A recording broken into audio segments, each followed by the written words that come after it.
कहीं की ईंट कहीं का रोड़ा, भानुमति ने कुनबा जोड़ा।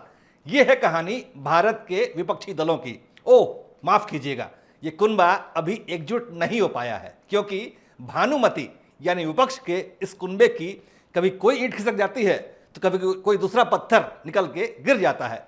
राहुल गांधी की कांग्रेस, लालू की आरजेडी, नीतीश की जेडीयू, केजरीवाल की आम आदमी पार्टी, हेमंत सोरेन की जेएमएम यानी झारखंड मुक्ति मोर्चा, ममता बनर्जी की तृणमूल कांग्रेस, उमर अब्दुल्ला की नेशनल कॉन्फ्रेंस, महबूबा मुफ्ती की पीडीपी, शरद पवार की नेशनलिस्ट कांग्रेस पार्टी, अखिलेश यादव की समाजवादी पार्टी, उद्धव ठाकरे की शिवसेना, सीताराम येचुरी की सीपीएम, स्टालिन की द्रविड़ मुनेत्र कड़गम जैसे 15 राजनीतिक दलों ने 2024 के आम चुनाव से पहले झुंड बनाकर नरेंद्र मोदी और भाजपा पर हमला करने के लिए मोर्चा बनाने की कोशिश की है। इसके लिए पटना में बैठक भी हुई, लेकिन हमला तो तब होगा जब फौज एकजुट होगी। यहां तो एक अनार और 100 बीमार वाली हालत है। जिसे देखो वही प्रधानमंत्री बनने के लिए तैयार बैठा हुआ है और अपने ही सहयोगी पर हमला करने में जुटा हुआ है। पटना में बैठक के दौरान ही आम आदमी पार्टी ने अपनी नाराजगी जाहिर कर दी थी। दिल्ली के सुल्तान केजरीवाल ने तो बैठक के बाद प्रेस कॉन्फ्रेंस तक का इंतजार नहीं किया और पटना से निकल गए, क्योंकि कांग्रेस ने केजरीवाल की किसी भी शर्त को मानने से इनकार कर दिया था।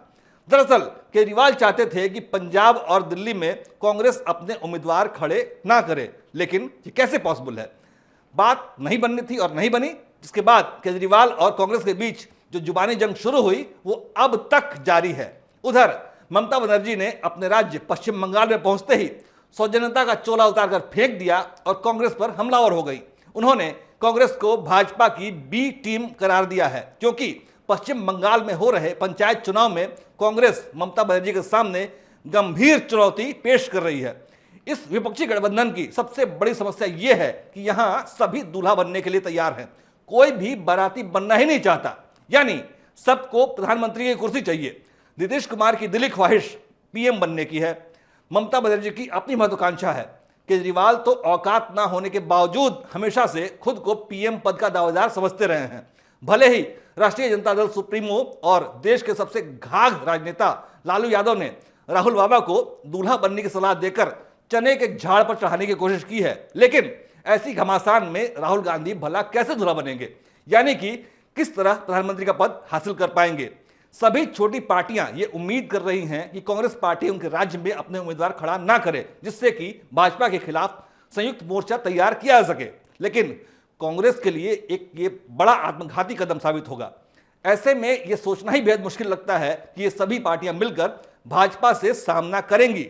लेकिन दूसरे नजरिए से देखा जाए तो एक साथ आना इन विपक्षी दलों की मजबूरी भी है, क्योंकि 2024 का चुनाव उनके लिए अस्तित्व की लड़ाई है। अगर भाजपा इस बार भी जीत जाती है और साल 2014 और 2019 की तरह एक बार फिर से मोदी देश के प्रधानमंत्री बन जाते हैं, तो ज्यादातर विपक्षी दलों का सुपड़ा ही साफ हो जाएगा, क्योंकि इनमें से अधिकतर नेताओं या फिर उनके नजदीकियों पर भ्रष्टाचार के गंभीर आरोप हैं। राहुल गांधी और उनकी माताजी सोनिया गांधी पर नेशनल हेराल्ड मामले में काला धन सफेद करने का मामला है।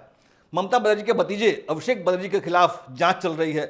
टीएमसी के कई और नेता इस तरह के घोटाले के आरोपों का सामना कर रहे हैं। अरविंद केजरीवाल के कई मंत्री जेल में हैं। दिल्ली में शराब घोटाला मामले की जांच उन तक पहुंचती दिखाई दे रही है। एनसीपी के शरद पवार के कई करीबी जेल की हवा खा चुके हैं। उद्धव ठाकरे के नजदीकी संजय राउत हाल में ही जेल से बाहर निकले हैं। स्टालिन के बेटे और दामाद पर करप्शन के चार्ज लगे हुए हैं। अब्दुल्ला परिवार पर जम्मू कश्मीर क्रिकेट एसोसिएशन भ्रष्टाचार मामले का आरोप है। राष्ट्रीय जनता दल सुप्रीमो लालू यादव का तो पूरा परिवार ही भ्रष्टाचार के कीचड़ में सना हुआ है। बचे हुए हैं तो सिर्फ नीतीश कुमार, इसीलिए उनको विपक्षी मोर्चे का संयोजक बनाने की योजना बनाई जा रही है। पूरे विपक्षी गठबंधन में भ्रष्टाचार और मोदी का डर ही कॉमन फैक्टर है, जिसके आधार पर ये सभी दल एकजुट हो सकते हैं। अन्यथा इन सभी की महत्वाकांक्षा इतनी बड़ी है कि एक दूसरे का गला काटने में भी संकोच नहीं करेंगे।